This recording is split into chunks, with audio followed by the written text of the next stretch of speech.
sabéis, vamos a empezar con la charla, la habéis visto anunciada, sobre la síndrome, que es la sábana santa, y para ello pues ha venido don Jorge Manuel, que es, además de ser profesor de la facultad, por otras cosas, pues es uno de los especialistas que hay, tanto en España como en todo el mundo. Es de los que más conoce la sábana santa, y él ahora os explicará un poquito de todo. Y sin más, para mí es un placer oírle, y ya veréis cómo va a ser para todos, y querréis siempre escucharle. Bueno.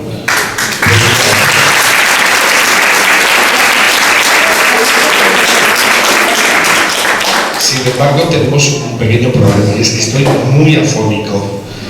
Eso es una cosa que no quedaba prevista, pero afortunadamente con un buen micrófono me pegaré esto bastante a la boca, y así, si tengo fuerza, si ustedes me oyen a este nivel, estupendo, porque así yo no forzaré la voz y podré llegar hasta el final, espero que sí. Bueno, pues efectivamente, buenas tardes. Yo siempre insisto en que se diga que soy profesor de la universidad por una sencilla razón, porque como ahora la gente vive de cada cosa rara que no se sabe muy bien qué es, pues la verdad es que es importante que dejar claro que no luego del cuento, ¿no? Entonces, eso por un lado. Por otra parte, pues efectivamente, si sé de este tema, entre otras cosas porque pertenezco al Centro Español de Sindonología. Entonces, eso de sindonología, que parece que sea un nombre que es como una secta o algo así, pues no. Sindonología es la unión de dos palabras griegas, que son sindon, que significa sábana en griego, y logía, que quiere decir estudio. Por tanto, es un centro que tiene ámbito en toda España, nacional, español, para el estudio de las sábanas, de la síndrome. Entonces, aunque también es verdad que desde hace bastantes años ya, pues desde hace más de 20 años, no solamente nos dedicamos a la sábana santa, sino también a otras reliquias que nos puedan dar información sobre Jesús de Nazaret. Porque nuestro objetivo no son las sábanas, lo digo porque eso es importante tenerlo claro. Si la sábana santa fuera una falsificación, pues muchos de nosotros no nos importaría nada. Sería un misterio, seguiría siendo una cosa sorprendente, pero a nosotros nos interesa por la información que nos puede proporcionar de Jesús de Nazaret, porque nuestro objetivo al final es el estudio de la historicidad de Jesús. Y hay objetos que nos dan información. Imagínense ustedes que se encontrara una carta de Napoleón y yo quisiera saber cosas de Napoleón. Pues lógicamente si yo tengo una carta, escrita a alguien o por él o a él, pues yo puedo sacar de esa carta, puedo sacar la información correspondiente. Bueno, pues desde ese punto de vista, las reliquias que se atribuyen a Jesús, estudiadas científicamente, nos pueden dar una información muy valiosa. Y no solamente se trata, por tanto, de decir si es auténtica o falsa, sino qué información tiene. Por eso iremos más allá de determinar si la sábana santa de Turín es la sábana de Cristo o no, porque en realidad eso sería solo la primera fase. Bueno, pues el objetivo, por tanto, de esta charla es hablar de la sábana santa. Esto es lo que pasar, que ahora, ¿por qué no pasa? Pues lo apagado, está claro. Entonces, ahora sí. Vamos a hablar de la sábana santa a la luz de la ciencia. O sea, yo no voy a hacer una meditación sobre la sábana santa, que seguro que habría gente que lo podría hacer muchísimo mejor. Yo simplemente voy a hablar de lo que sabemos desde el punto de vista científico. Pero es verdad que ustedes verán fatal, estoy pensando, no sé si son conscientes de que como no vean la pantalla, no sé si se van a enterar de nada. Es que, como hemos dicho, efectivamente, en la sábana santa es posiblemente pues, nuestro objeto más estudiado de la historia, eso es verdad. Porque como objeto arqueológico se ha estudiado por muchísima gente durante muchísimo tiempo. Y eso porque la tradición afirma que la sábana santa es el lienzo que envolvió el cuerpo de Jesús en el sepulcro. Eso es lo que se ha dicho siempre. Entonces, bueno, hay que decir que estamos en unos días un tanto especiales, porque hoy es día 17, pero el día 19 en Turín se va a exponer la sábana santa. La sábana santa normalmente está en la catedral de Turín. Este edificio es la catedral. Cuando la sábana llegó a Turín, se construyó una capilla especial que ahora está en obras desde hace bastantes años, pero en ocasiones especiales, como por ejemplo de 2 días, pues se expone al público. Cuando hay una ostensión, que es como se llaman las exposiciones de la sábana santa, normalmente pues La verdad es que las últimas ha estado el Papa. Estuvo en el año 1998 el Papa Juan Pablo II, San Juan Pablo II, que fue a Turín, se puso de rodillas delante de la Sábana Santa y leyó un discurso que deja muy claro cuál es la postura de la Iglesia Católica sobre este tema, que es quizá lo primero que vamos a explicar. Pero sencillamente decir que normalmente la Sábana Santa se expone cuando es un año santo, es decir, en principio cada 25 años. El año 2000 pues hubo una ostensión y el año 2025 era el siguiente. Lo que pasa es que Juan Pablo II pidió que se expusiera extraordinariamente en el año 1998, el Papa Benedicto pidió en 2010 que se expusiera y ahora el Papa Francisco en el 2015, o sea que en realidad no sabemos cuándo será la próxima ostensión, pero cabe suponer que ya sí que será cuando toque, es decir, el año 2025.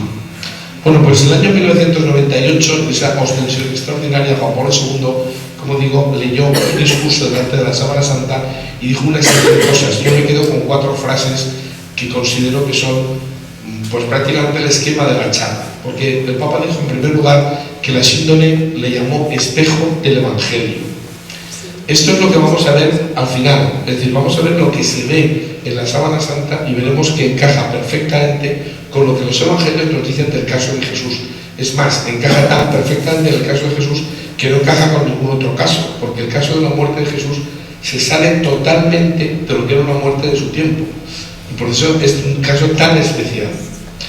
Bueno, en segundo lugar, dijo el Papa, nosotros lo vamos a estudiar en el orden inverso, pero dijo el Papa, la síndone es un reto a la inteligencia. ¿Por qué decía eso? Pues porque desde el punto de vista científico, la Sábana Santa es un auténtico misterio. De verdad, o sea, no tiene explicación. Desde el punto de vista de la ciencia, es un reto a la inteligencia, porque no se trata de que la tía María ha visto una luz y puede ser un ovni, sino que la Sábana Santa se ha estudiado con todos los medios científicos que se tienen hasta la fecha y nadie ha encontrado cómo puede existir ese objeto así. Por tanto, sobre todo me refiero a la gente joven, dadme la oportunidad de explicaros algo que realmente es un misterio auténtico. Y lo digo porque a veces este tema se trata, por ejemplo, en programas de televisión tipo Cuarto Milenio. Yo he estado 4 años en Cuarto Milenio y a mí yo he oído a Iker Jiménez decir, hombre, para unos que sois serios, es decir, muchos de los temas que se venden como misterios no lo son, pero este sí que lo es de verdad, y vale la pena enterarse. Bueno, dijo el Papa en tercer lugar, desde el punto de vista religioso, que no tratándose de una cuestión de fe, la Iglesia carece de competencia para determinar su autenticidad. Eso es exactamente así. Es decir, la Iglesia no entra a calificar, es más, quizá a uno le sorprenda, la Iglesia no califica ni siquiera las apariciones marianas. Uno puede ser católico, apostólico y romano y no creer que la Virgen se aparece en ningún sitio y sigue siendo católico, apostólico y romano. Es decir, no hay obligación de creer en una serie de cosas que se dejan a la libertad absoluta de los fieles.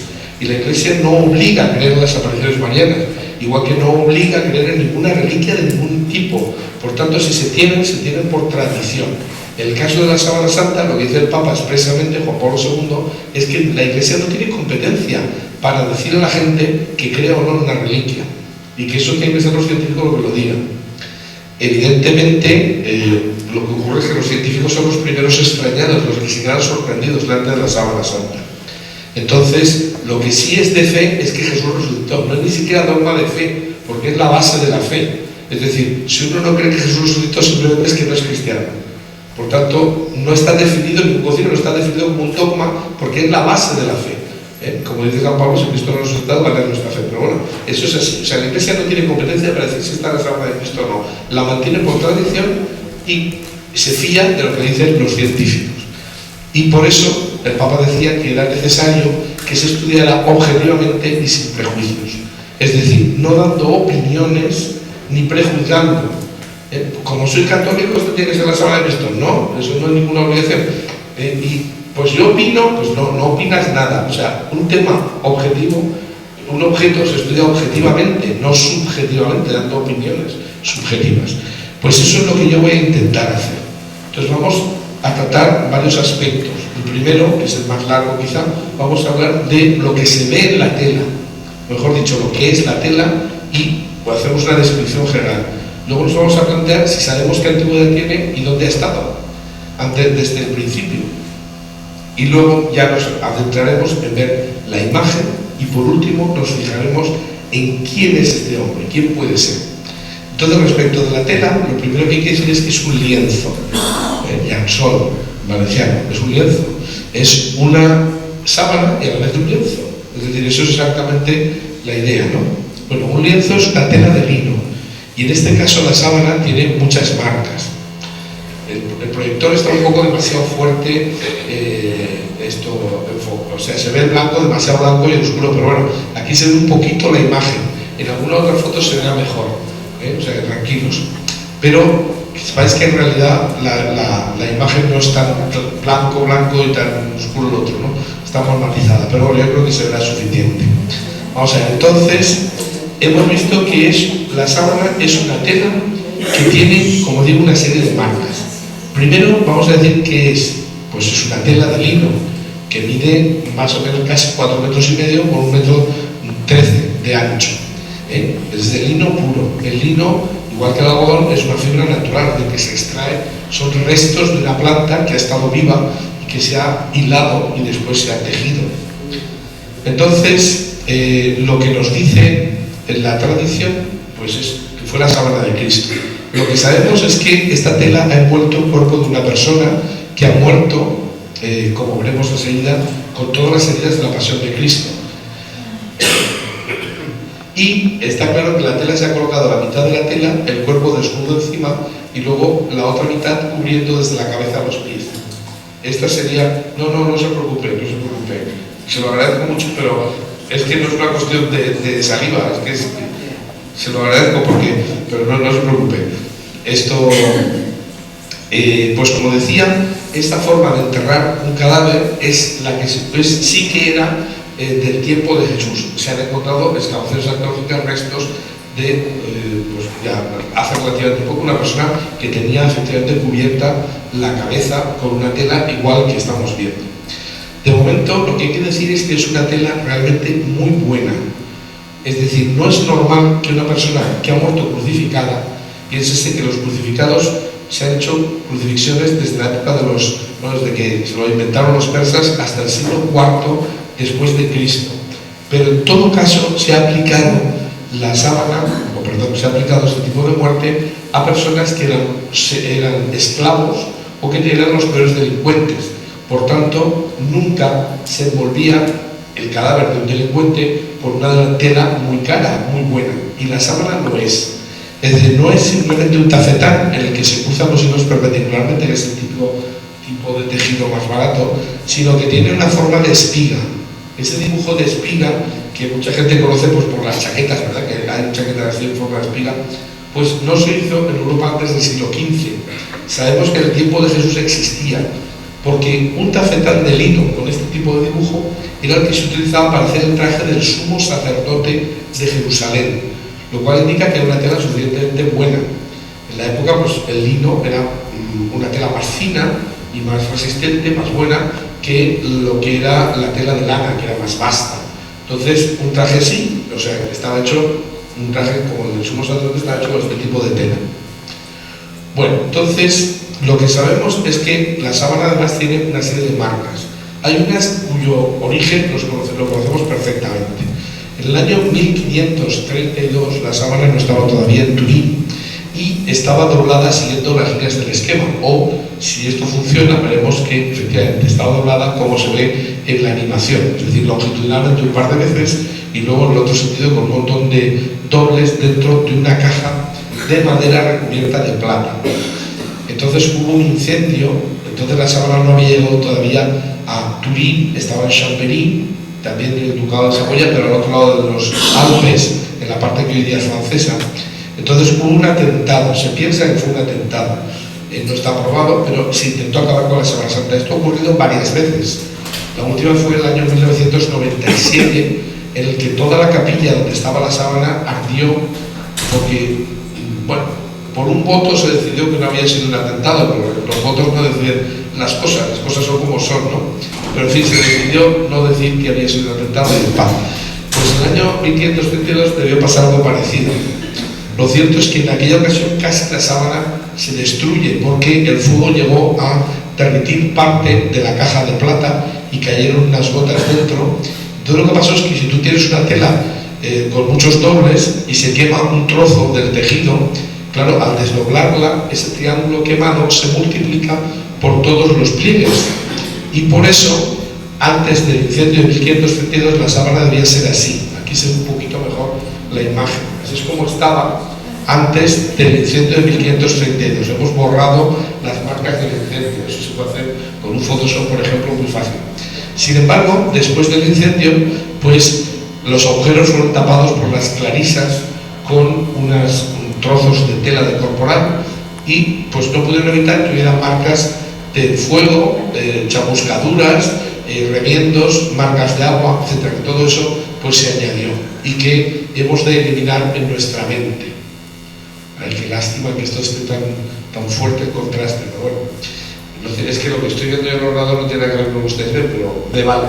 Ya digo que en algunas fotos se ve mejor que en otras y al final más o menos tenemos una idea. Bueno, por si alguien tiene alguna duda o no lo ha terminado de entender, si cortamos la foto y la ponemos en vertical, podemos ver que este sería el rostro, este sería el pecho, más o menos estaría por aquí, esta sería la herida del costado, aquí están los brazos sobre el cuerpo, que tienen marcas que luego veremos si son de sangre, aparentemente lo son, las piernas y los pies.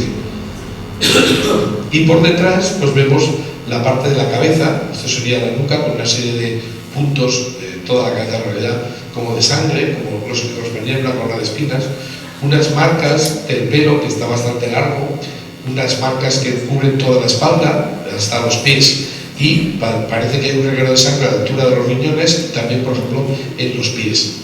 Una serie de marcas que veremos al final, espero, con más detalle. De momento lo que hay que decir es que esto ya no es normal.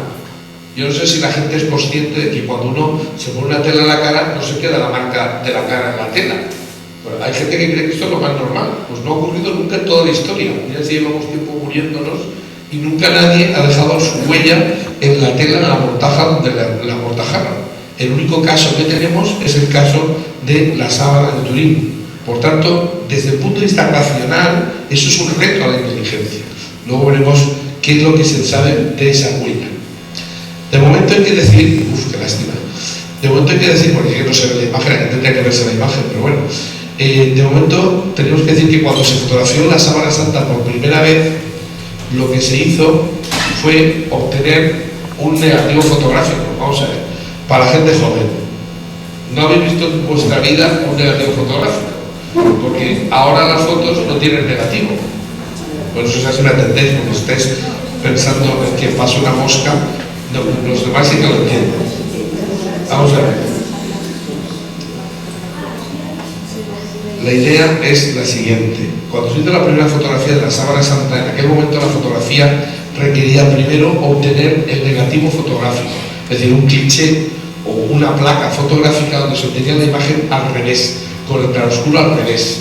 Y después se obtenía el negativo, te daba el positivo.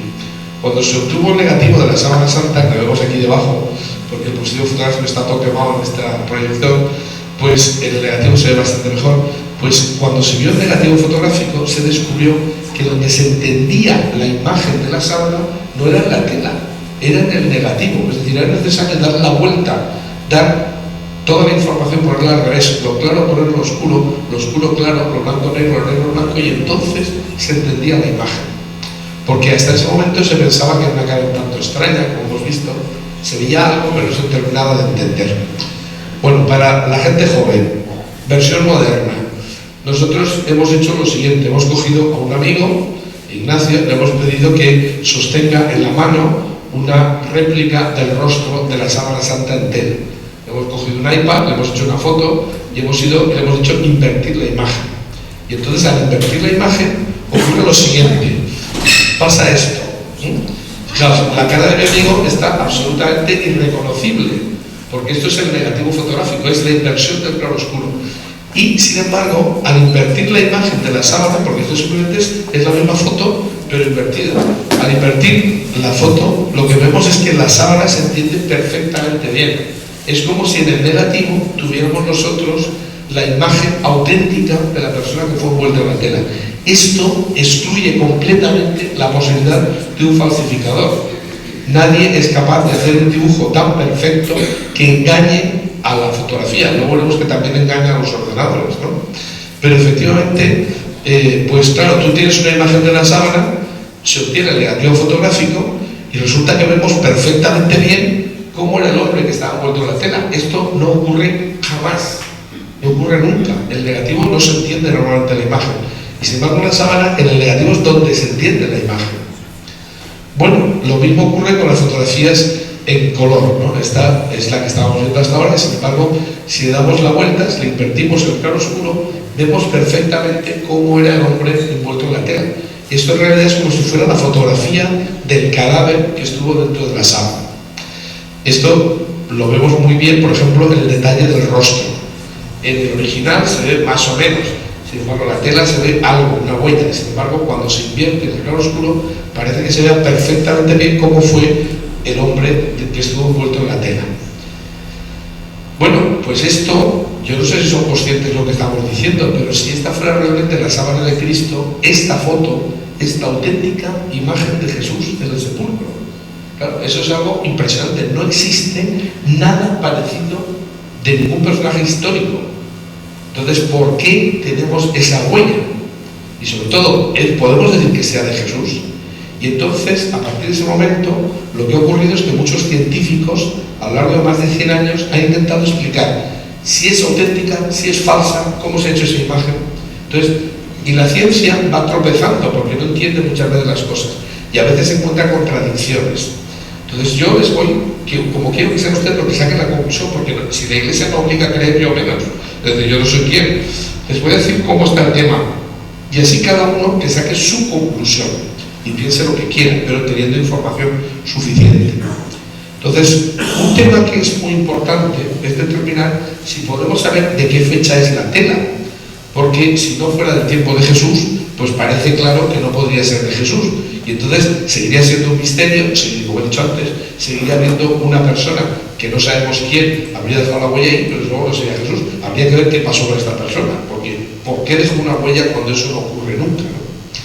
Pero efectivamente, lo digo porque hace unos años, más de 25 años, en el año 87, o sea, sería 28, pues hubo un señor que fue el arzobispo de Turín, que con su asesor científico, el profesor Luigi Gonella, lo que hizo fue dar una rueda de prensa. Los mayores se acordarán perfectamente porque hubo 8 telediarios donde se machacó al personal con esta rueda de prensa. Y fue el viernes 13 de octubre de 1988. En ese año, el cardenal de Turín lo que dijo es que se había hecho la prueba del carbono 14 a la sábana santa, y según esta prueba parecía que estábamos ante un lienzo medieval. Eso es verdad, es decir, es verdad que se hizo la prueba y es verdad que parecía un lienzo medieval. Lo que no es verdad es que sea un lienzo medieval. Por eso hay que matizar. Y les tengo que pedir disculpas porque les tengo que explicar en qué consiste el carbono 14. Y bueno, es física, pero vamos en 5 minutos, tampoco es tan grave. Entonces, la experiencia es que la gente lo entiende. Entonces eso es lo que vamos a intentar. Vamos a ver qué consiste eso, porque hay que plantearse si la sábana santa es falsa o no. Porque claro, si no fuera de Jesús, como he dicho antes, a mucha gente dejaría de importarle el tema, seguiría siendo un misterio, pero nada más. Entonces, lo que hay que decir es que, vamos a ver, ¿qué es eso del carbono 14? Pues es un procedimiento que se utiliza en arqueología para fechar objetos antiguos. Lo que pasa es que tiene unos límites. Hay casos en los que se puede aplicar y casos en los que no sirve de nada. Y hay que ver qué es lo que ha pasado en este caso. ¿En qué se basa esa idea? Bueno, se basa en lo siguiente: todos los seres vivos, bien sean vegetales, animales o el hombre, todos los seres vivos tenemos en nuestras células carbono. La vida se basa sobre todo en el carbono, en el oxígeno y en el hidrógeno. Son los 3 elementos que están siempre, ¿no?, en la materia orgánica. Bueno, pues en todos los seres vivos, como digo, hay un carbono, y el carbono más frecuente es el carbono 12. Sin embargo, también hay carbono 14.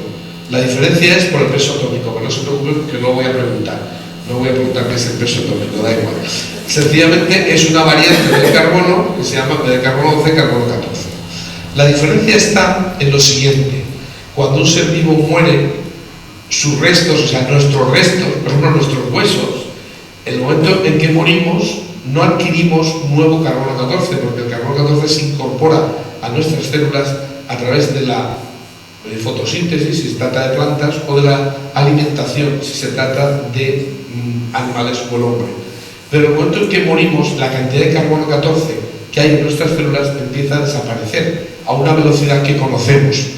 Y entonces, cuanto más carbono 14, si yo quiero saber la antigüedad, por ejemplo, de un hueso de un animal, pues yo me voy, cojo ese hueso, lo corto, cojo un trozo, lo quemo, cojo un acelerador de partículas y mido cuántos átomos de carbono 14 tiene y cuántos átomos de carbono 12 tiene, y yo sé que si fuera un ser vivo tendría un átomo de carbono 14 por cada 2000 millones de átomos de carbono 12, o sea, una pequeñísima parte del carbono, en vez de ser carbono 12, es carbono 14.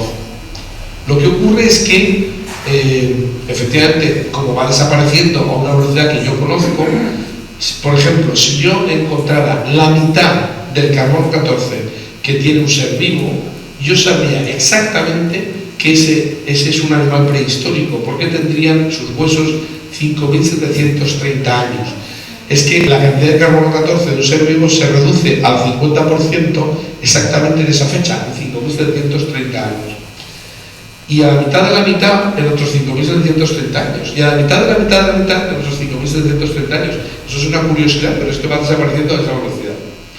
Y entonces, si yo encuentro mucho carbono 14 en esos restos, lo que pienso es que es un objeto muy reciente, porque se ha desintegrado poco tiempo.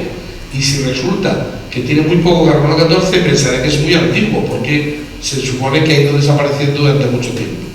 ¿Esto está claro? ¿Se ha entendido? Yo, es que esto, insisto, es física, pero es que supongo que se puede entender, ¿no? Cuanto más carbono 14 entiendo, digo, me encuentro, más reciente parece la cosa. Bueno, el problema es que la ciencia funciona por estadísticas.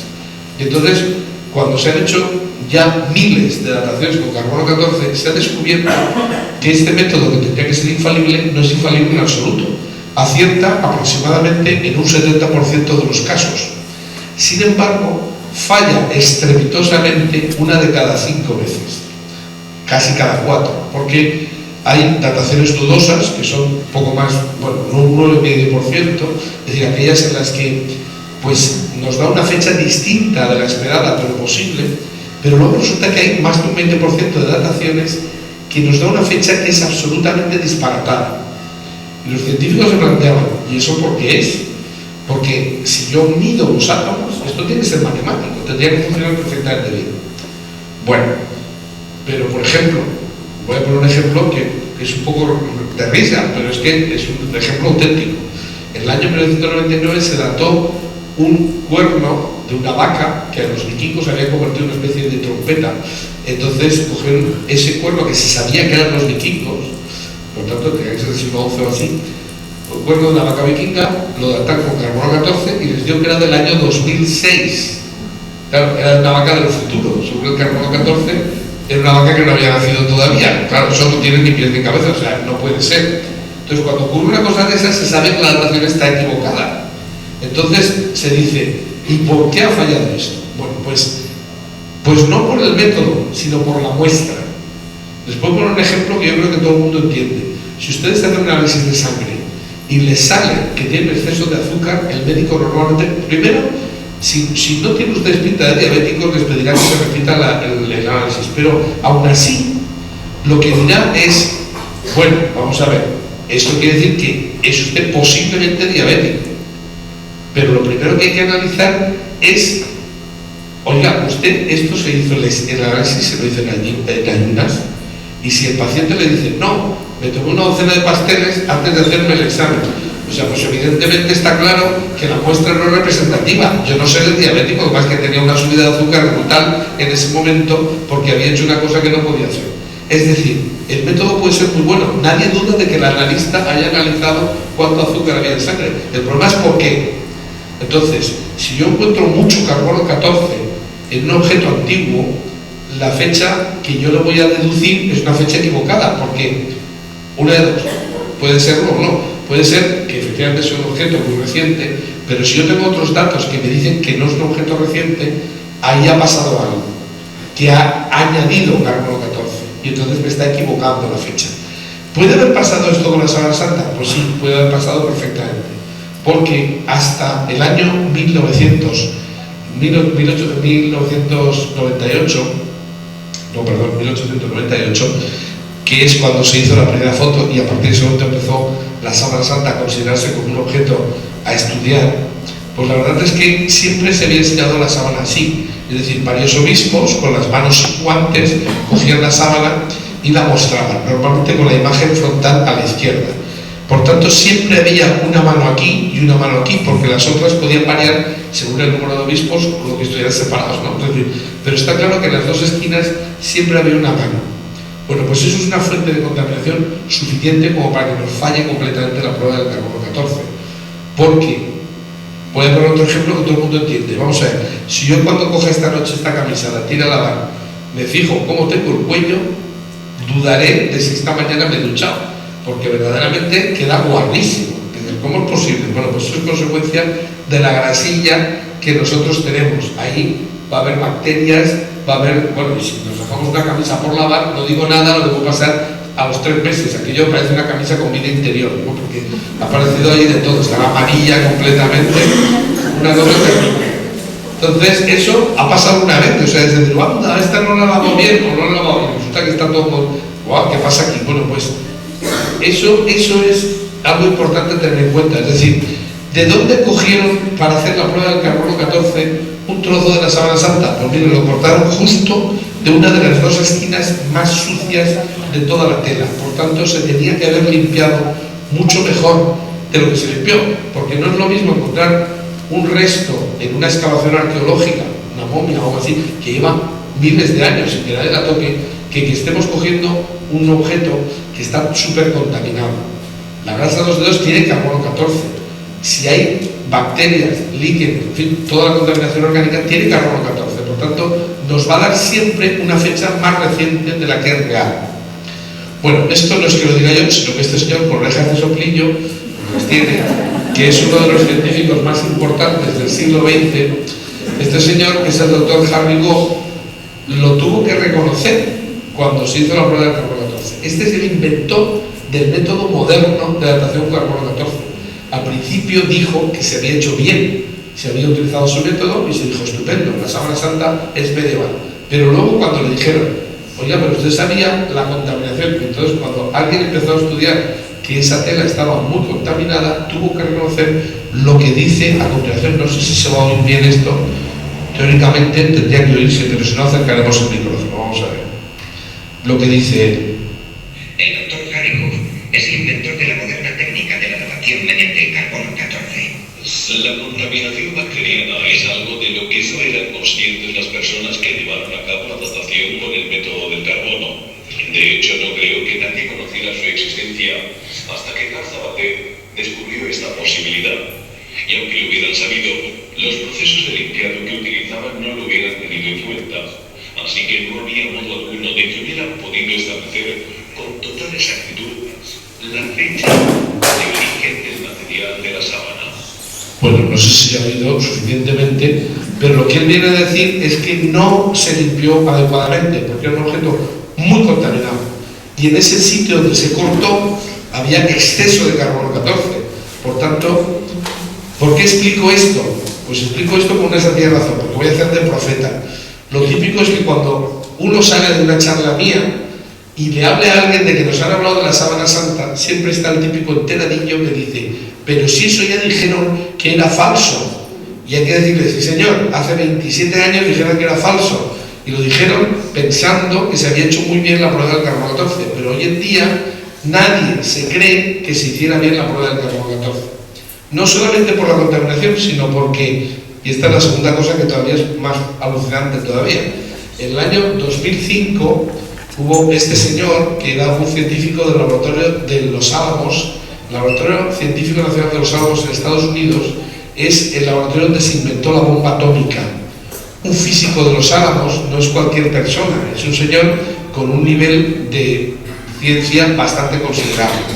Entonces, este señor Ray Rogers participó en una investigación sobre la sábana santa en los años 70, que ahora mencionaremos, y él tenía en su casa, poco antes de morir, tenía unos restos de fibras de la sábana del centro de la tela y justo de al lado de donde se cortó para hacer la prueba del carbono 14.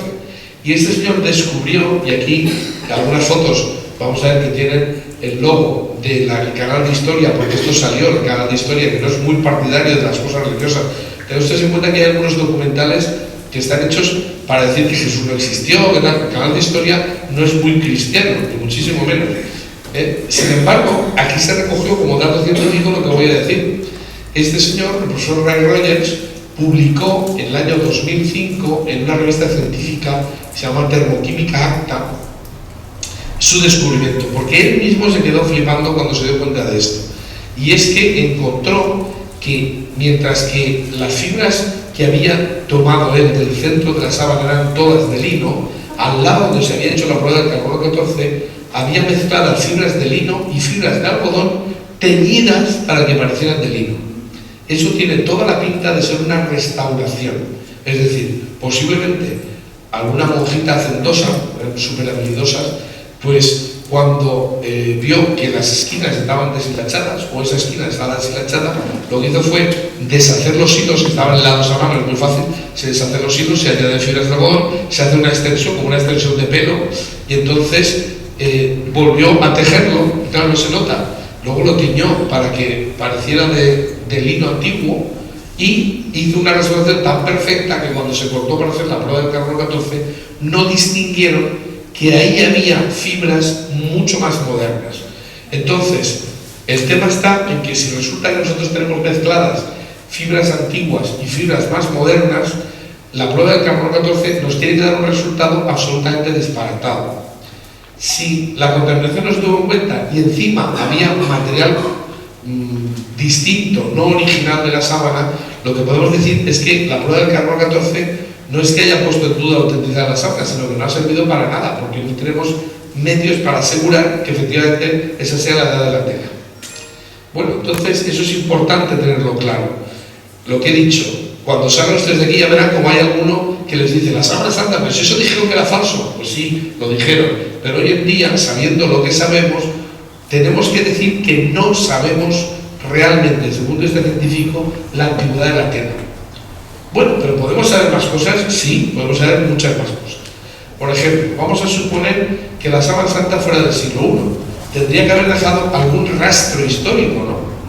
Es decir, no es cualquier cosa que haya existido a lo largo de la historia una imagen auténtica de Jesús.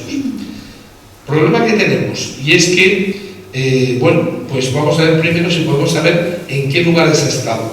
Un señor que intentó averiguar esto fue el profesor Max Frey. Max Frey era un perito de la Policía Internacional, de la Interpol, y era el creador de la Policía Científica de Zúrich y Neuchâtel.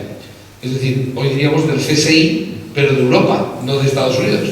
Entonces este señor lo que hizo fue, tuvo permiso para eso, coger con unas cintas adhesivas, apretar sobre la sábana e intentar coger algunas muestras de la suciedad de la tela. Y efectivamente, en esas muestras, pues él encontró lo que buscaba, y era exactamente esto, granos de polen. Estos son fibras, esto es un hilo de la sábana, toda la foto es un hilo. Y esas fibras, que parecen más largo, son como esos pelitos, que son las fibras del lino, realmente, ¿no? Vemos que tienen muchísimo material añadido, están muy sucias. Todo eso añade carbono 14, pero lo que él buscaba especialmente eran granos de polen, porque él era botánico.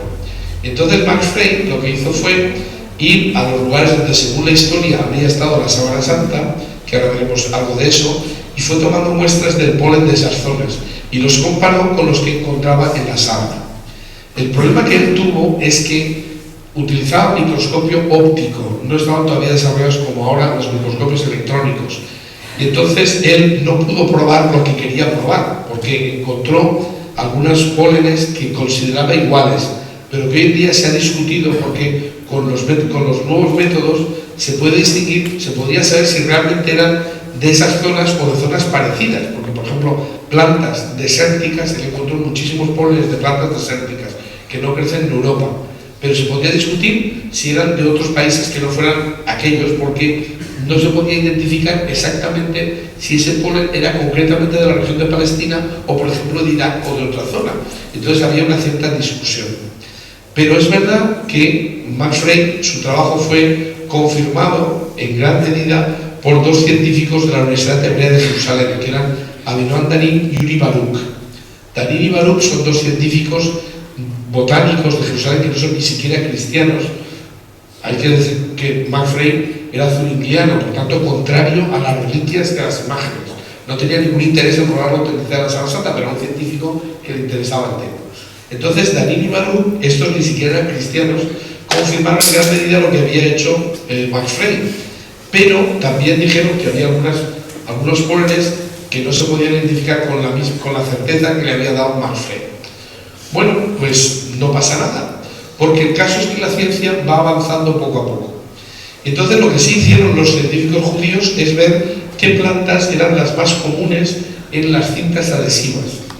Y descubrieron que la planta que más presencia tenía de pólenes en las cintas adhesivas era una que ellos calificaron como Bundelia turneforti, que es esta, tiene casi el 30% de los pólenes eran de esta. Pero luego estaban la cistus, la cistacie y la pistacia, etcétera, estos que tenemos aquí. Y muchas otras. Todos estos son pólenes que ellos identificaron, ¿no? Que identificaron los judíos. El problema era que la Bundelia chocaba mucho, porque la Bundelia realmente es una especie de cardo, y eso es más un cardo cuyo polen lo transportan los animales, los insectos, no el viento. Entonces no tenía que estar ahí. Bueno, pues es lo que pasa, insisto, la ciencia va dando golpes pero va avanzando, ¿no? Entonces, en este momento, algunos autores dijeron, pues eso no puede ser, eso es que ese polen se ha añadido después o lo que sea. Bueno, pues fíjense qué curioso, en Valencia, curiosamente en Valencia, en el año 2012, en un congreso científico internacional que se hizo en la Facultad de Medicina, con 450 asistentes, yo era el presidente de ese congreso, pues resulta que una de las ponentes fue una profesora de la Universidad de las Islas Baleares. Es una italiana que se llama Marcia Boy. Y Marcia Boy hizo una ponencia que nos dejó a todos patidifusos, porque dijo lo siguiente, vamos a ver, resulta que yo estoy acostumbrada a tratar con enterramientos del Mediterráneo, era especializada en eso, ¿no? Y entonces dijo, he encontrado algo sorprendente, y es que está mal catalogada la Bundelia. La Bundelia se considera que es la planta más frecuente en la Sábana Santa, pero dijo, yo conozco esta planta muy bien porque la tengo perfectamente catalogada. Y es que resulta que se puede confundir, porque es prácticamente igual a la planta del Helichrysum, pero este polen sí que encaja perfectamente, y es más, da sentido a todo el polen que existe en la sábana. Porque como dijo la profesora Marcia Boy, resulta que el Helichrysum y la Bundelia, insisto, con microscopio óptico se puede confundir, con microscopio electrónico se pueden distinguir. Pero lo que dijo es, corresponde a un tipo de polen que se utilizaba en los ungüentos que junto a la mirra, el aloe y los otros que hemos visto que están en la sábana, se utilizaban en los enterramientos de los reyes en el siglo I. Es decir, esto no solamente es que demuestra que la sábana no es un cuadro, sino que es un enterramiento, sino que demuestra que aquellos que enterraron al hombre de la sábana lo hicieron con los máximos honores, porque utilizaron una sábana digna del sumo sacerdote de Jerusalén y además utilizaron polen propio para los ungüentos propios de un rey. Eso no es cualquier cosa, eso encaja muy bien en el caso de Jesús, que fue enterrado por un señor que se compró la mejor sábana y pusieron los mejores ungüentos. Pero si fuera otro, no tendría ningún sentido, porque se trataría de un delincuente. ¿Cómo es posible que se utilizara esto? Bueno, pues damos otro paso, y el tema es el siguiente. Si la sábana entonces hubiera existido desde el siglo I, como he dicho antes, tendría que tener algún vestigio histórico. Bueno, y entonces ha habido un científico, concretamente en este caso un historiador inglés, que se llama Ian Wilson, que ha dicho, a mí me extraña mucho que no haya referencias a la permanencia de la sábana de Cristo a lo largo de los primeros siglos. pero le ha dado la vuelta al tema y ha dicho, sin embargo, vamos a buscar si existen algunas referencias a una imagen de Jesús sin decir que sea su mortaja, porque él se dio cuenta de una cosa muy importante. Vamos a ver, si la sábana fuera auténtica, habría estado evidentemente en su tumba, la tumba de Cristo, pero los que entierran a Jesús y los que luego en la mañana del domingo de resurrección encuentran los lienzos en el sepulcro, San Pedro y Juan, eran judíos.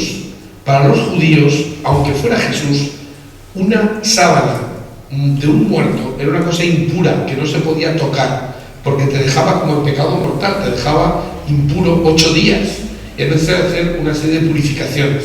Era inaceptable desde el punto de vista cultural que se mostrara la sábana de Cristo, porque hubiera sido una cosa asquerosa para los judíos. Como los primeros cristianos eran judíos, eso les podía chocar mucho. Y entonces dice Ian Wilson, este historiador, es posible, entonces él lanza una hipótesis que se ha demostrado auténtica, es posible que lo que hicieran fuera ocultar que la sábana era realmente una mortaja, dando un carácter distinto para que fuera aceptable culturalmente. Entonces hace un estudio y se encuentra con que en el norte de Jerusalén, en una ciudad que hoy existe y se llama Sanliurfa, está en Turquía, muy cerquita donde está el Estado Islámico, que está como a 90 kilómetros de cosas así, pues en la antigua Edesa resulta que se cuenta desde el siglo II y a partir del siglo IV, lo sabemos con total certeza porque hay copias ya, que en esa ciudad se guardaba un retrato auténtico de Jesús.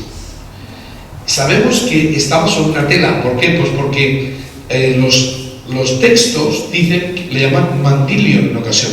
Mandilion viene de la palabra árabe mandil, y es algo así como una toalla, una cosa para secarse. Pero era una tela mucho más grande de lo que se mostraba, porque le llaman tetradipron, que significa en griego doblada 4 veces. Una tela doblada 4 veces que tenía esta apariencia que vemos aquí, es decir, una tela ancha, como de 1,5 metros de ancho, y tenía, según estas descripciones, el rostro auténtico de Jesús en la parte central. Era una imagen que se llamaba aquiropita, que significa en griego milagrosa, no hecha por mano. Es decir, que desde el siglo IV sabemos por lo menos que en la ciudad de Edesa se guardaba una imagen auténtica y milagrosa de Jesús que estaba en una tela, que en realidad era mucho más grande. Y él coge la sábana, la dobla en cuatro veces y se da cuenta de que lo que queda es exactamente la misma proporción de tela que la que muestran los iconos antiguos. Y entonces dice, vamos a ver, vamos a seguir la pista a esa imagen. Y la imagen de Edesa fue llevada el año 944 a Constantinopla. Este es un dibujo muy gracioso donde se ve al emperador de Constantinopla besando la imagen dentro de la iglesia de Santa Sofía, que era la catedral de Constantinopla. Los emperadores querían tener esa imagen de Jesús en la capital del imperio, por tanto lo consideraban importante. Bueno, esa tela estuvo ahí hasta que seguimos la pista de la tela y sabemos que en el año 1204, cuando se produjo la Cuarta Cruzada, los cruzados asaltaron la ciudad de Constantinopla y esa tela fue robada. Hay que decir que la Cuarta Cruzada es la que es la vergüenza de las cruzadas, porque hubo de todo. Pero la Cuarta Cruzada se le ha llamado la Cruzada de los Ladrones. El Papa, Inocencio III, excomulgó a todos los cruzados, porque no estaba de acuerdo en que se hicieran barbaridades. Y eso fue una barbaridad bastante gorda. Se cometieron sacrilegios, se robaron, bueno, todo lo imaginable. Pero tenemos una carta quejándose al Papa de la familia de los emperadores de Constantinopla, diciéndole que los cruzados han robado esa tela, que ahora ya no la llaman solamente mandilión, dicen que es la que envolvió el cuerpo de Jesús en el sepulcro, que se ponía toda vertical todos los Viernes Santos para que se viera la imagen completa. Luego no era solo el rostro, al desdoblarla vieron que era el cuerpo completo. Y dice, la han robado los franceses. Dice, y está en Atenas. Y el Papa ordena que se devuelva, pero no siempre la gente hace caso al Papa, y no se devolvió. Entonces, efectivamente, según este texto, habría ido a Atenas, y ahí parece que se le pierde la pista. Sin embargo, unos años después, en una localidad del norte de Francia, cerca de París, en Lirey, una pequeña ciudad, un señor feudal pone a la exposición de la gente una sábana. Esa sábana es la misma que después se quemó en Champéry en el castillo de Chambéry y la misma que está hoy día en Turín. Pero en Lirey, esa es que la imagen, la sábana que hoy está en Turín, la que aparece en Lirey, y se presenta por un señor feudal. Y dices, este señor, claro, el obispo de la diócesis dijo, este señor está zumbado. O sea, de repente dice que tiene la sábana impuesta por la buena, pues no puede ser, ¿no? Bueno, pues sí puede ser, porque resulta que este señor estaba casado con la tataranieta del duque de Atenas, que era el que en el asalto de Constantinopla tenía su cuartel general en la iglesia donde se robó la tela. Por tanto, mira tú por dónde, con tantos años, hemos sabido que esa sábana robada en Constantinopla se quedó en la familia y 3 generaciones después, el señor de Lirey, casado con la que tenía la sábana, la expone. Por tanto, la sábana que nosotros tenemos en Turín puede ser la que se robara en Constantinopla y que había estado en los primeros siglos oculta, enseñando solamente el rostro. Bien, pues ahora viene realmente lo interesante, porque yo les he estado hablando de si es posible que sea antigua, del pasado histórico. Yo sé que hay gente que la historia no sé por qué no le gusta, a mí me parece apasionante y eso que no he dicho nada, porque se puede hablar varias horas de la historia de la Sábana Santa porque hay de todo, saqueos, robos, incendios, ahí parece que sea una serie de televisión de estas súper moderna, ¿vale? Pues, pero lo realmente interesante de la sábana es la imagen, porque es lo que hemos dicho que es un reto, es algo que deja a los científicos absolutamente fuera de combate. Y resulta que es que la sábana, como he dicho, lo realmente espectacular es la imagen, cómo se ha producido esa imagen, porque estamos ante un objeto único en el mundo. Y entonces resulta que la imagen, curiosamente, se empezó a investigar en los años 70.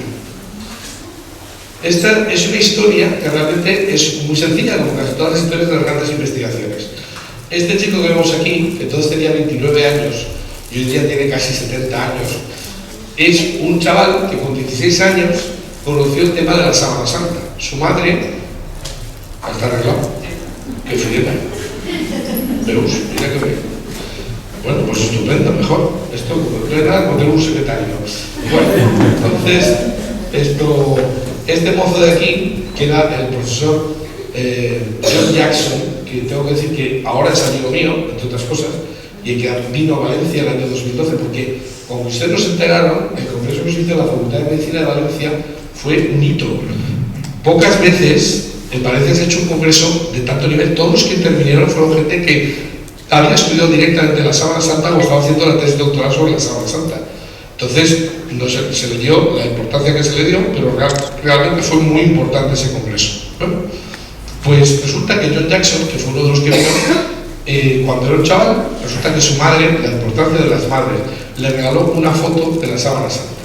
Y él se quedó tan impresionado con esa foto que quiso estudiar física y quiso hacer la tesis doctoral sobre la Sábana Santa. Pero en aquel momento nadie le podía dirigir la tesis doctoral porque no se había estudiado nunca.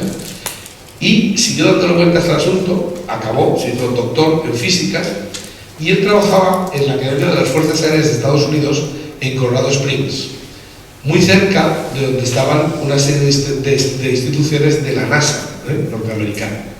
Bueno, pues este señor creó un equipo que se llamó el STURP, que son las siglas en inglés de Proyecto de Investigación sobre la Sábana de Turín.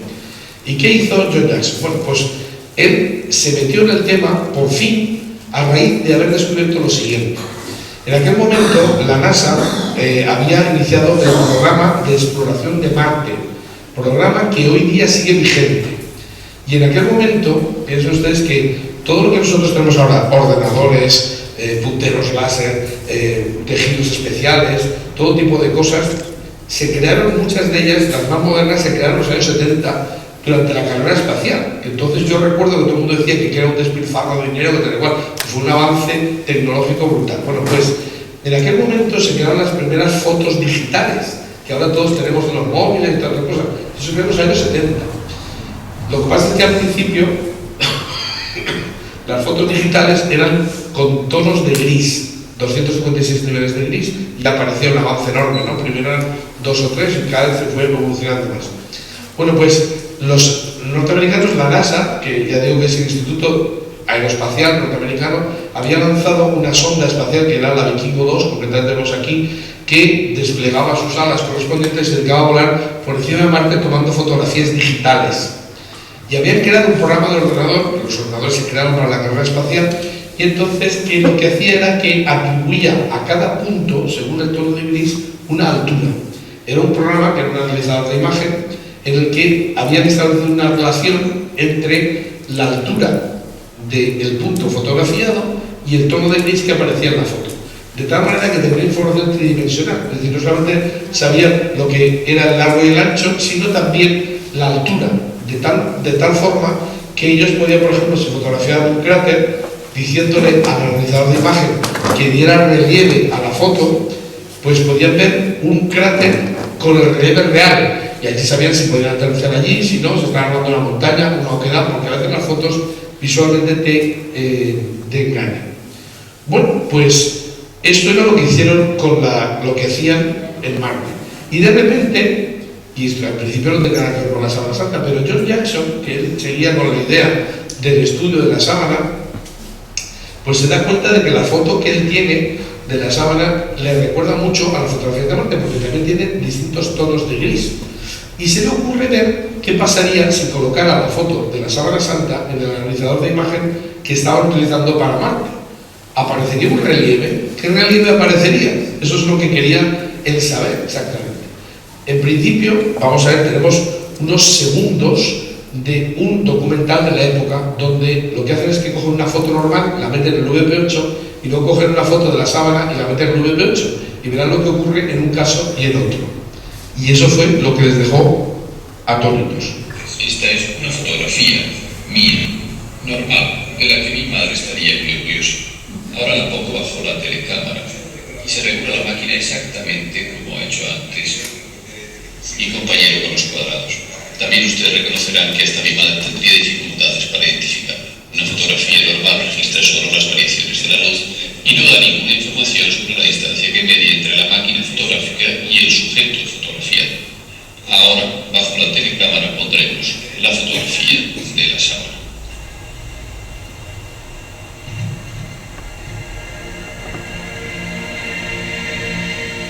La imagen del hombre de la sábana es perfectamente reconocible porque, a diferencia de la foto de Eric, esta fotografía contiene en sus claroscuros las tres dimensiones. El analizador lee en la sábana la distancia entre el cuerpo y el lino que lo cubría y que ha recogido su huella.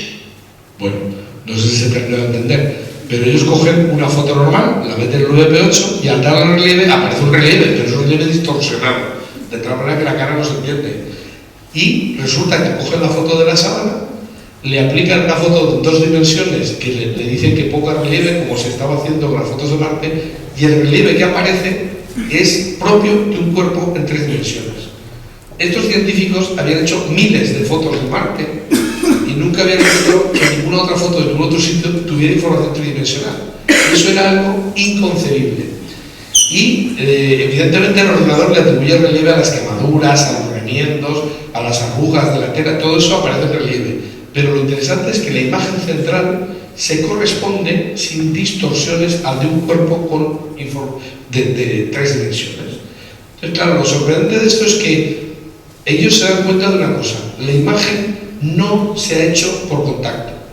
Ellos pensaban que sí, pero de repente descubren que la imagen no puede estar hecha por contacto, porque si yo cojo un cadáver, un voluntario, y le pongo una tela por encima, la sábana solo toca los salientes, no puede tocar los entrantes. Entonces, si fuera una imagen hecha por contacto, solamente aparecerían marcados los salientes, pero por ejemplo aparecería la punta de la nariz, pero no los laterales.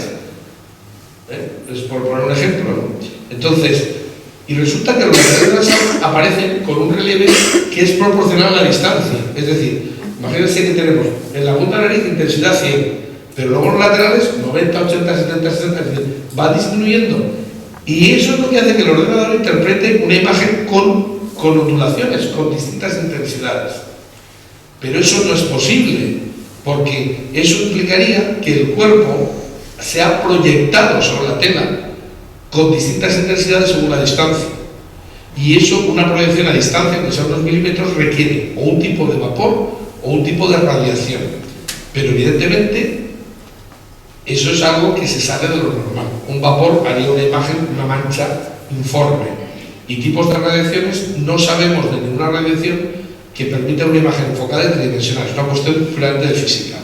Si quieren que se lo explico, pero el problema es que ellos se quedan tan sorprendidos de que hay una relación matemática entre la distancia de la tela al cuerpo en cada punto, entre el relieve del cuerpo y la huella que aparece en la sábana. Y estos científicos, que eran científicos de la NASA, muchos de ellos, y de distintas instituciones, por ejemplo, el laboratorio de los Alpos, que he dicho que era donde se inventó la bomba atómica, estos científicos ponen dinero en su bolsillo, se ponen de acuerdo y forman un equipo y se van a Turín a estudiar la sábana santa. Tuvieron la suerte de que 2 años después de que ellos descubrieran la tridimensionalidad iba a haber una ostensión. Hacía 40 años que no se había expuesto la sábana santa y de repente hay una ostensión y ellos consiguen los medios, consiguen que los laboratorios dejen material altamente sofisticado, se van a Turín y en Turín les permiten ver la sábana durante 120 horas seguidas, es decir, con sus noches 5 días. Entonces ellos empiezan a hacer todas las pruebas que pueden. En realidad esta es la lista de los 33 científicos del STURM, de los cuales 9 ven que son del laboratorio de los Álamos, o sea, físicos, insisto, físicos públicos, gente de primera línea, no aficionados. Y evidentemente de estos 26 fueron a Turín. ¿Y qué hicieron? Pues empezaron a hacer fotografías científicas, unas 12.000 fotografías científicas. Hacen fotografías con luz infrarroja, con luz visible, luz ultravioleta, rayos X, etc., ¿no? Aquí tenemos, por ejemplo, viendo fotos con rayos X de la sábana santa, con antorchas de luz ultravioleta, fotografiando, la fluorescencia del infrarrojo, imagen de falso color, etcétera, etcétera. Como he dicho, hacen unas 12.000 fotografías científicas y empiezan a sacar información de cada foto. Entonces, ellos sacan una información que sería muy largo de explicar, pero yo voy a quedar en 2 ideas. Por una parte, contestaban 2 preguntas. Primera pregunta, lo que parece sangre en la sábana, que aquí hemos marcado como puntos negros, ¿es sangre de verdad o no? Porque evidentemente si no era sangre no había que continuar, ¿no? Porque no sería un cadáver. Y la segunda pregunta, como veremos enseguida, es ¿y donde no hay sangre, qué forma la imagen? Bueno, pues llegan a la conclusión de que efectivamente se trata de sangre. Todos los reactivos dan positivo, sangre, y además sangre humana. Incluso encuentran glóbulos rojos. Pero por si había alguna duda, se va a un científico independiente, el profesor Alan Adler, que era, la verdad es que este hombre ya ha muerto también, yo lo conocí en un congreso, era un tipo simpaticísimo, judío, no cristiano, y este señor, pues cuando le enseñan las muestras, no le dicen de dónde procede la sangre. Entonces dicen, ¿esto es sangre? La respuesta de Adler es, esto es tan sangre, vamos, si esto no es sangre, me como el microscopio. Y esta es la cara que puso cuando le dijeron de dónde procedía la sangre, porque no tenía ni idea de que estaba viendo una supuesta sangre que podía ser de Jesús de Nazaret. Y se quedó absolutamente sorprendido, ¿no? Y se quedó el resto de sus días hablando de la sábana santa, a pesar de no ser cristiano, como una sábana auténtica. Bueno, y además el profesor Jaime Bolone de la Universidad de Turín, pues determina por el método de los antígenos fluorescentes que es sangre del grupo AB.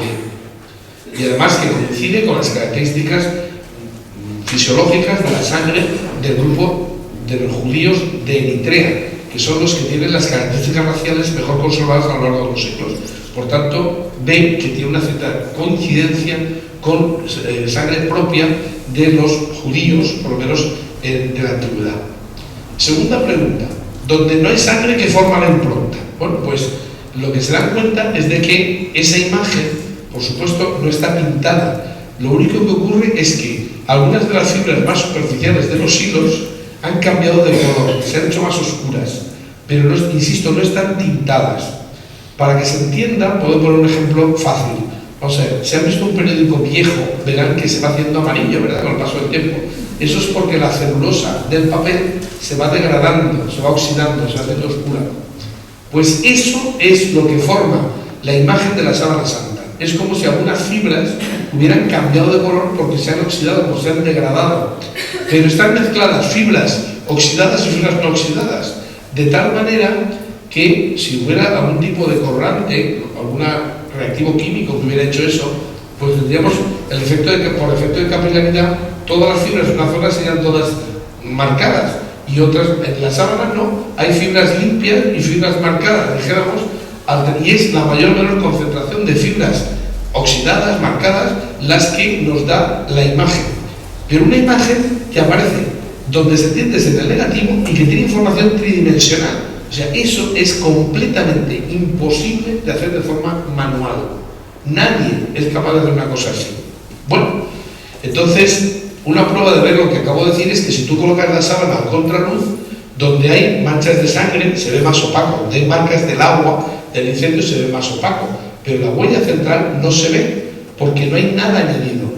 Hay muchas copias de la Sábana Santa, pero a lo largo de los siglos la gente quería tener una copia. Muchos señores pues mandaban un pintor que hacía un desastre, no tenían ni idea.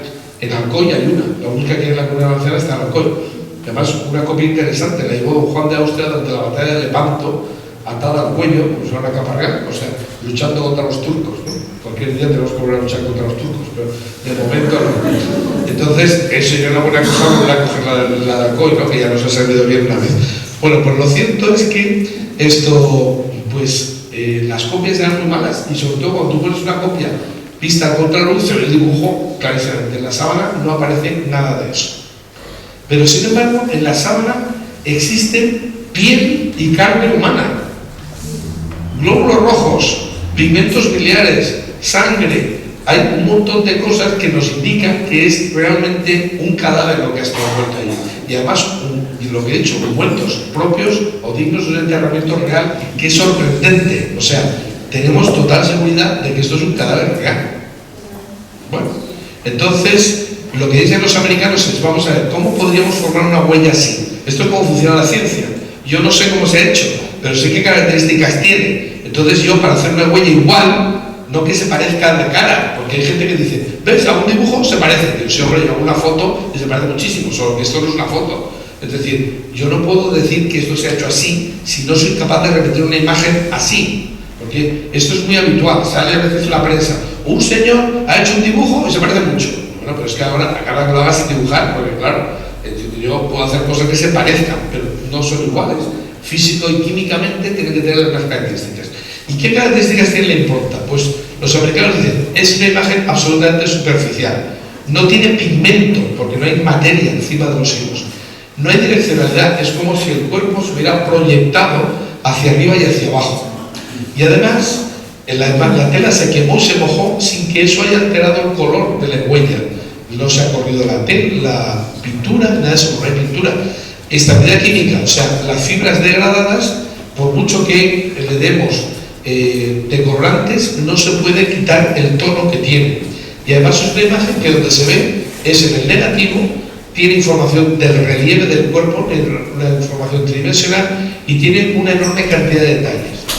Pues bueno, lo que dicen los americanos es que no hay ninguna teoría que pueda explicar esa huella.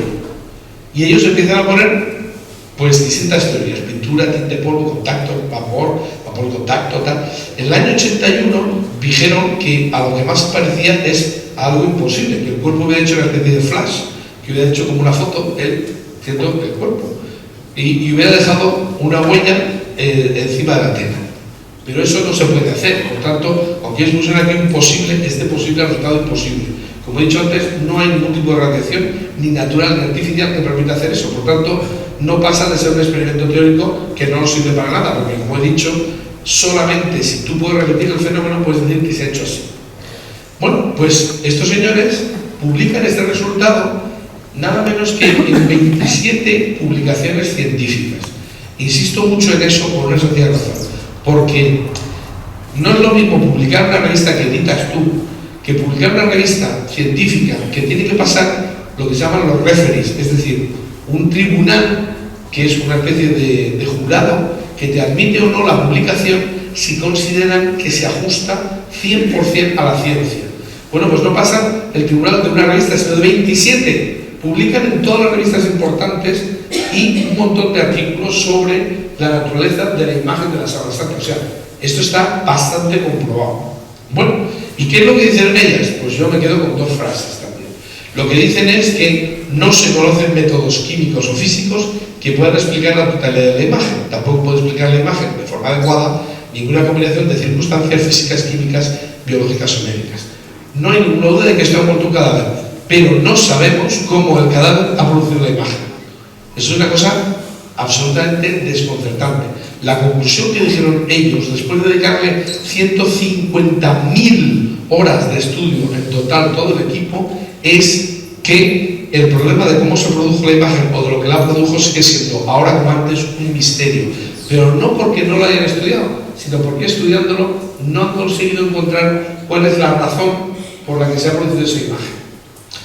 Esto es precisamente lo que le contaron, el informe que le mandaron al Papa Juan Pablo II. ¿Y qué es lo que nos queda? Pues lo más interesante de todo, ¿quién es el hombre de la sábana santa?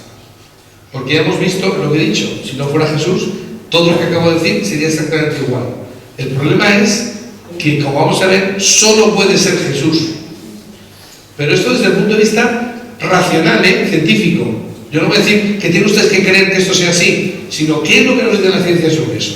Y ahora vamos a comparar el caso de Jesús con el caso de la sábana santa.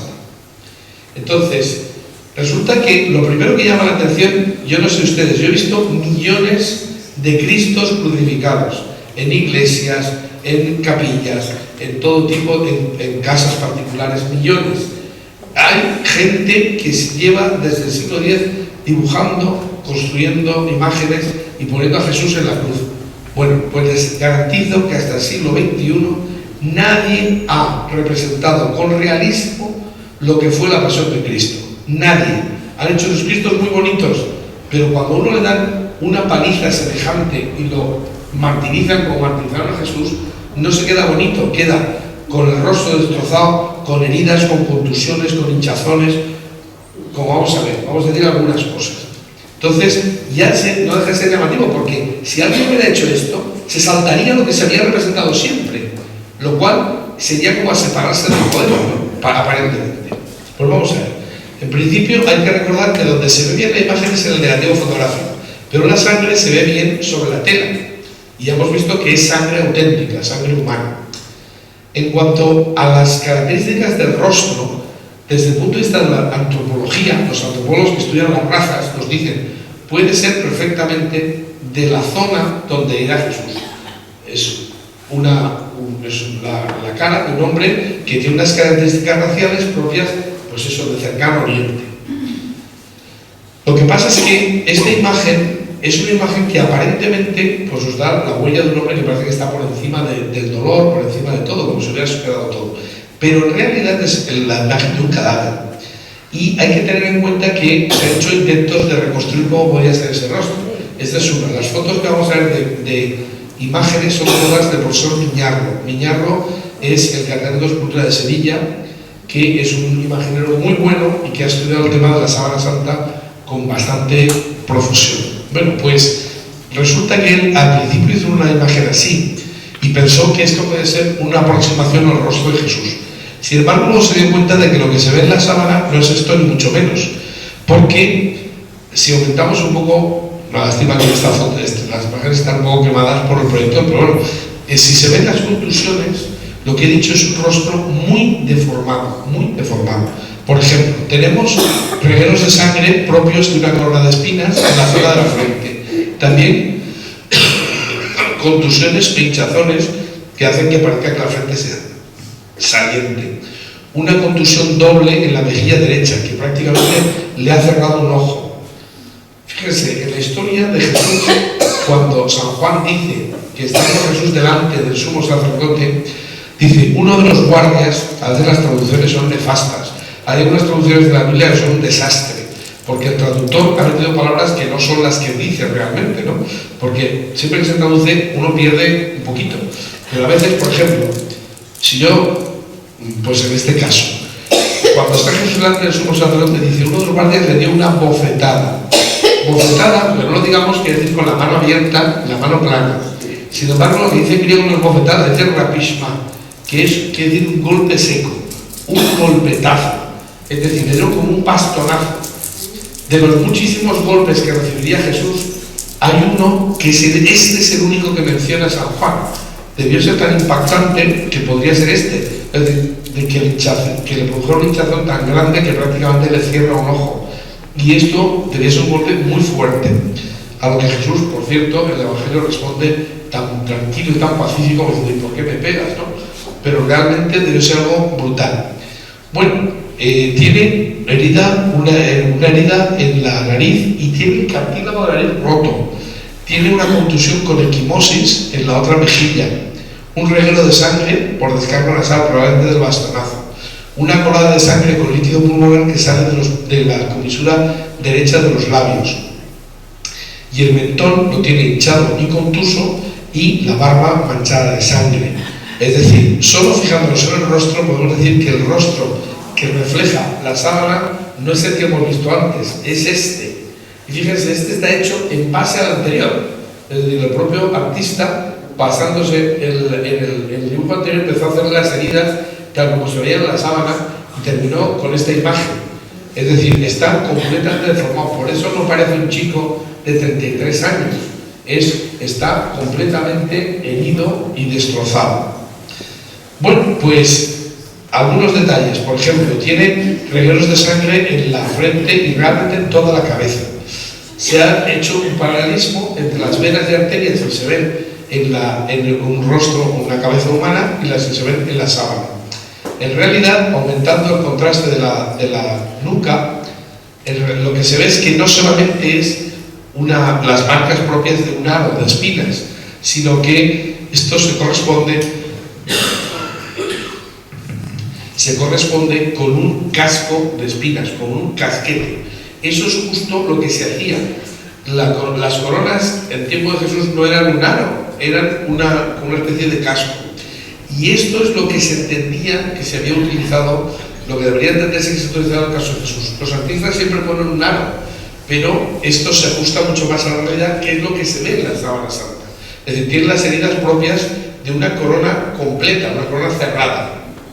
Y además, las experiencias que se han hecho son brutales. O sea, los espinos se clavan. Esto es un Cicibus jujuba, que es un tipo de espinos que se da en Jerusalén. Y además, solo te permite hacer coronas entre marzo y abril. Nosotros tenemos en el centro nuestro, nos han hecho una corona de espinas tomada de espinos de Jerusalén, y efectivamente es que antes está muy verde y no pincha, y después está muy seco y se rompe. Es decir, coincide perfectamente este tipo de corona. Pero el daño es una barbaridad. Por otra parte, en las marcas que se ven en toda la espalda se corresponden con las de un instrumento romano que se utilizaba en el siglo I, que era el flagrum. El flagrum se utilizaba, por ejemplo, se han encontrado piezas de estas cerca de Pompeya, en Herculano, y se sabe que se utilizaba para la flagelación. Solo que en el hombre de la sábana hay unos 120 golpes que cubren toda la espalda y casi también toda la parte frontal, como consecuencia de lo siguiente. Los romanos sabían que si tú golpeas, porque además eran bolitas con pinchos, eran bolas metálicas como rugosas, entonces al ir golpeando iban arrancando trozos de piel y de carne, y prácticamente te dejaban en carne viva. Entonces lo normal es que uno, después de una flagelación así, se moría por la infección, porque evidentemente no había antibióticos y la infección te podía causar la muerte. Pero además es que durante los golpes, al repartir los golpes por todas las terminaciones nerviosas del cuerpo, pues se recibía el máximo dolor posible. Si yo golpeo, eso lo saben por heridas, quemaduras, si se golpea o se hiere la piel en una zona muy insistentemente, llega un momento en el que los nervios ya no tienen sensibilidad y entonces no produce dolor. Por el contrario, si tú haces como hacían los romanos, distribuyes los golpes por todo el cuerpo, todas las terminaciones nerviosas heridas a la vez producen el máximo dolor admisible. O sea que esto era una bestialidad, la flagelación. Pues hay unos 120 golpes que cubren todo el cuerpo. Sabemos incluso que el cuerpo estaba encorvado, porque los regueros de suero, que no son visibles a simple vista, pero sí en las fotografías con luz ultravioleta de la zona de la espalda, nos indican que estaba completamente desnudo, estaba encorvada la espalda. No tiene marcas en los brazos, curiosamente, pero eso es posible. Una de las razones podría ser que llevaban la ropa interior, una especie de camiseta larga, la tiraban hacia arriba, se la dejaban en los brazos cuando golpeaban a la persona, al flagelarla, ¿no? Y lo que indica esto encaja con el Evangelio, porque el Evangelio se dice que Jesús estaba atado a una columna, pero no una columna de edificio, probablemente una de las columnitas del patio, el losado donde se ataban los caballos. Bueno, pues efectivamente esto coincide con lo que se ve en la sábana santa. Eran dos personas, uno era más sádico que otro, golpea más en los sitios más dolorosos, etc. La espalda está bastante herida, pero parece que tiene también un apoyo en la parte de arriba, ¿no? Eso podría ser consecuencia del transporte del palo horizontal de la cruz, que era lo único que se transportaba. Nuestros imagineros se imaginan siempre a la cruz completa, arrastrándola. Eso era imposible de manejar. Fíjense, la película de Mel Gibson, que es probablemente La Pasión de Cristo, es la primera película que refleja con una cierta realidad, aunque a veces se pasa, en otras se queda corta, pero es la más realista de lo que fue la pasión realmente, ¿no? Y bueno, ahí te ponen a Jim Caviezel, el protagonista, arrastrando la cruz completa. Tuvieron que hacer la hueca porque si hubiera sido de madera maciza hubiera pesado 100 y pico kilos y eso no hubiera quien lo transportara. De hecho, él se dislocó el hombro. El palo horizontal aún así pesaba 50-60 kilos y realmente pues el transporte este no puede ser cualquiera, sobre todo teniendo en cuenta que Jesús era el único, según lo que dice el Evangelio, que Jesús iba transportando, igual que los otros dos ladrones, iban transportando el palo horizontal, ¿no? Bueno, pues hay que tener en cuenta que el único flagelado era Jesús, porque era imposible, no se hacía jamás las dos cosas, o eras flagelado o eras crucificado, pero no se podía flagelar y crucificar. Entonces eso se lo voy a decir como profesor de Derecho. Entonces aquí me van a permitir que me luzca como tal. Vamos a ver. Nosotros explicamos a los alumnos que hay un principio romano que se llama non bis in idem, o sea, no se puede castigar dos veces por lo mismo. Y esto, o el principio de cosa juzgada, es decir, cuando tú tienes una persona castigada o condenada por una cosa, no se puede volver a condenar por la misma. Solo sabemos de un caso en el que un romano se saltara eso, que es el caso de Poncio Pilatos. Poncio Pilato, dice el Evangelio no es un documento jurídico, por tanto no está diciendo un relato jurídico del asunto, está explicando. Y entonces dice, Poncio Pilato dijo, lo flagelaré y lo soltaré.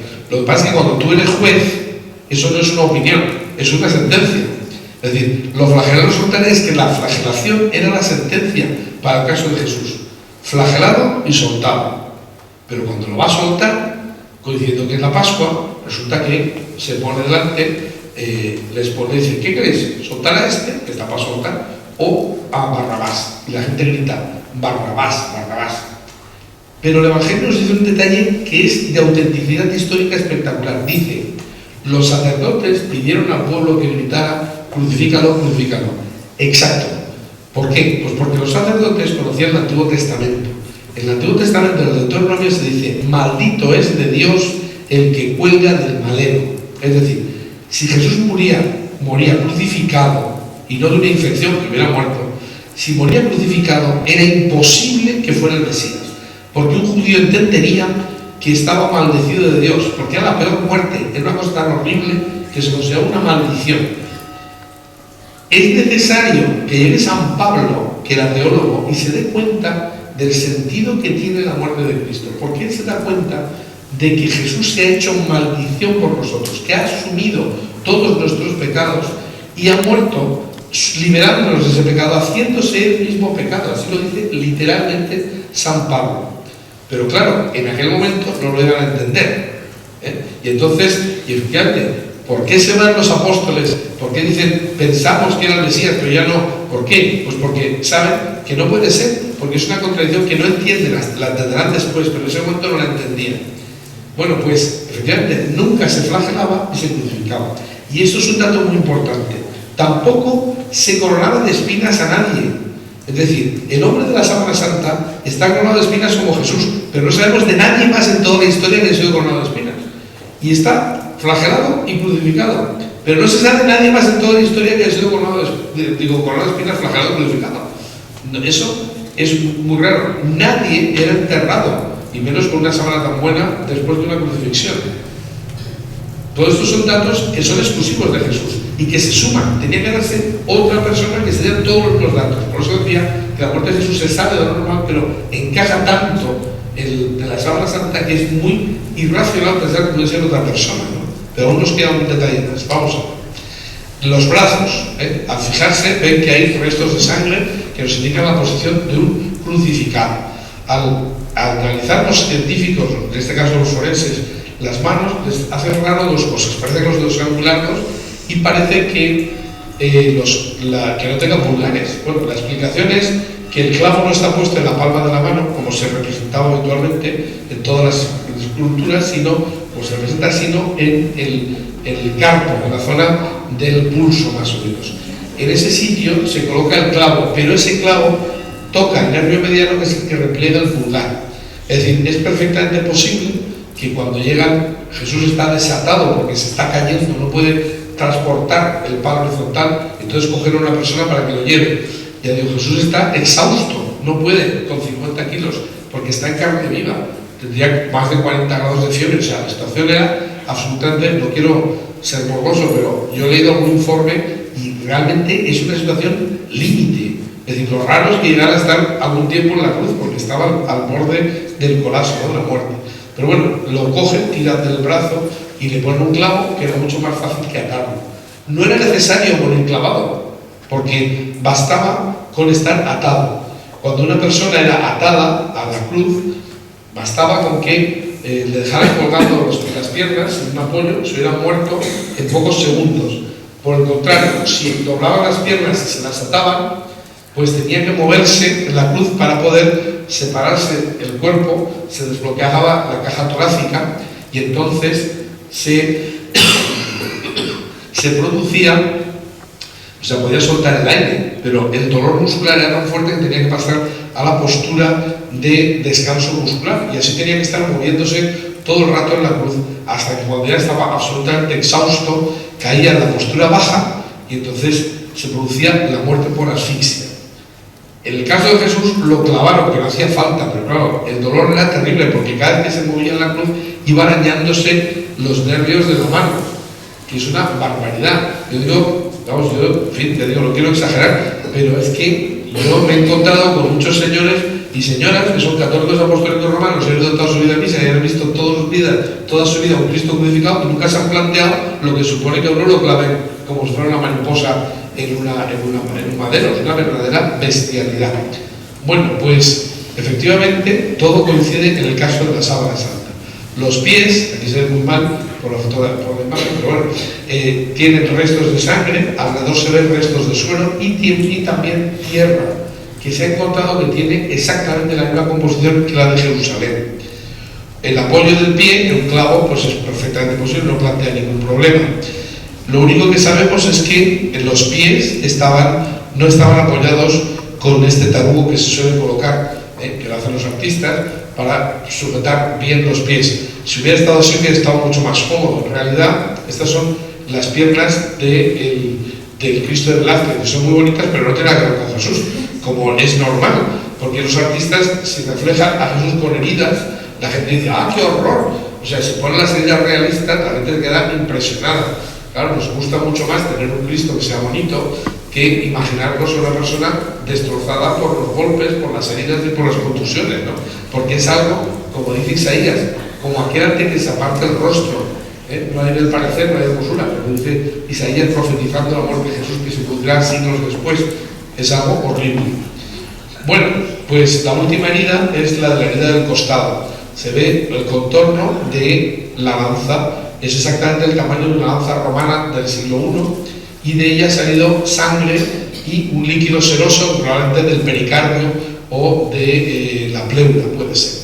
En cualquiera de los casos, la lanzada en la sábana está dada por el lado derecho, no por el lado izquierdo.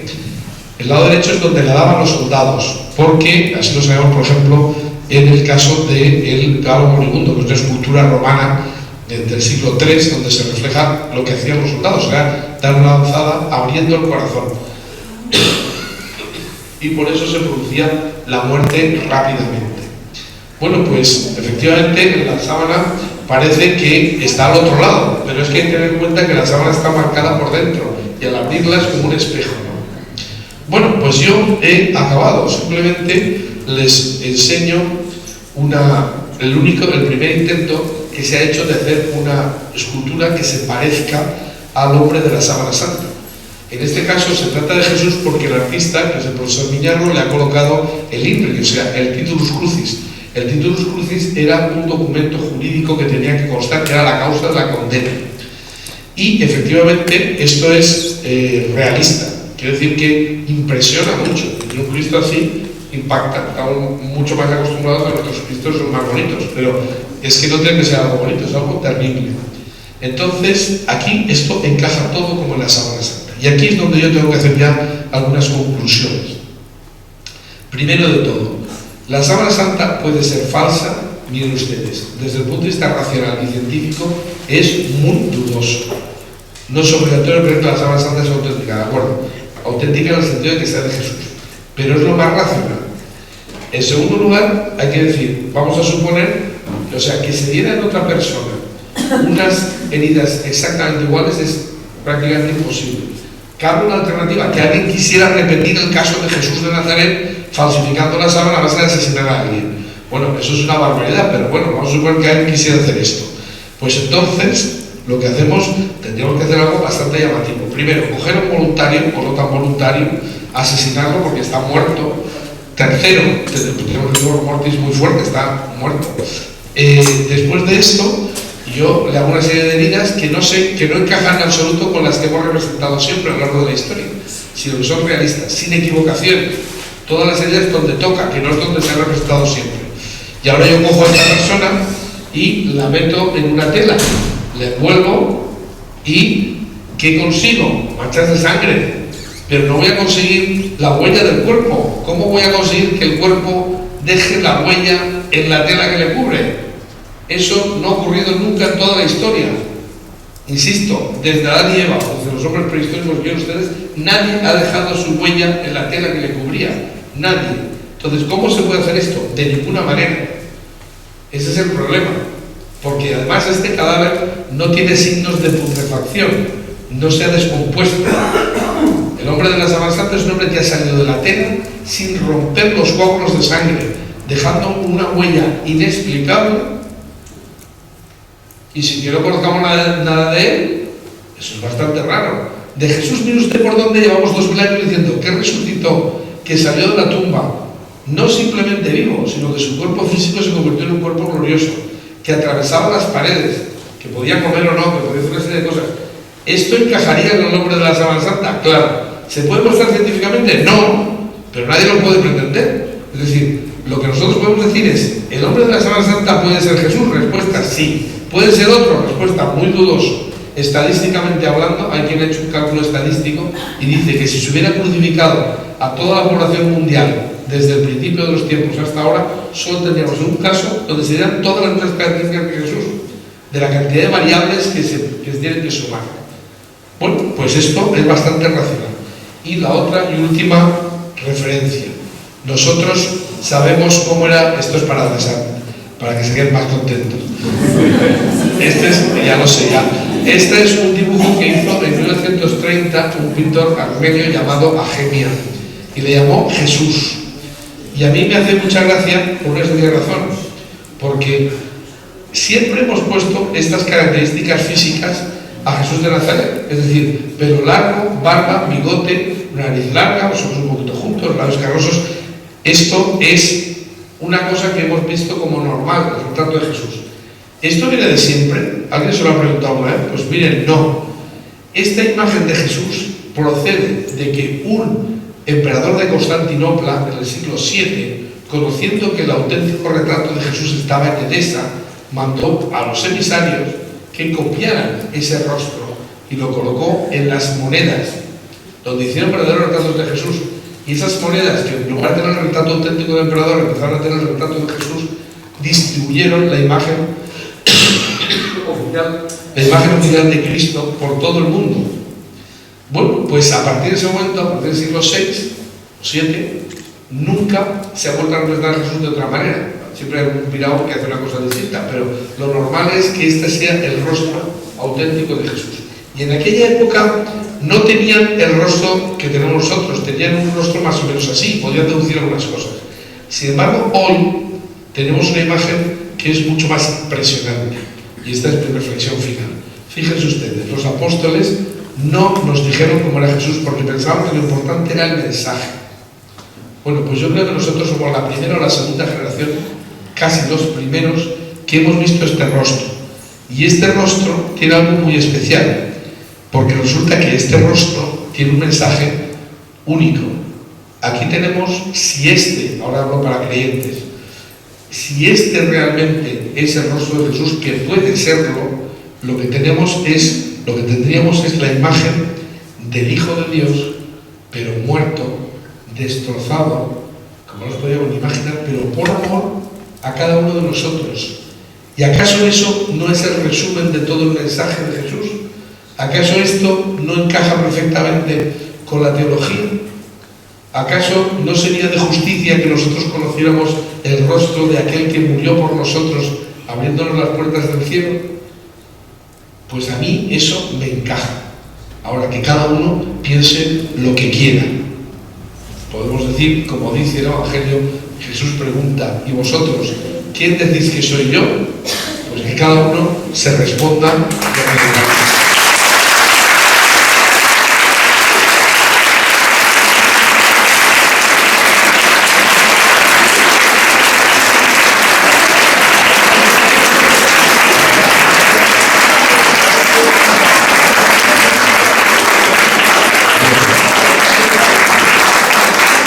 No se quejarán que hemos tenido todo tipo de incidentes, empezando porque yo no tenía voz, pero bueno, les agradezco mucho su resistencia y que hayan atendido con tanta amabilidad, y les pido disculpas por los fallos que hayamos podido tener, pero pues eso, muchísimas gracias y hasta cuando quieran.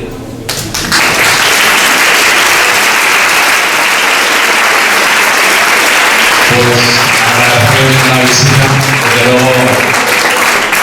La conferencia para mí personalmente ha sido impresionante, ha sido increíble, y eso que yo he estado en algunas, pero esta ha sido increíble.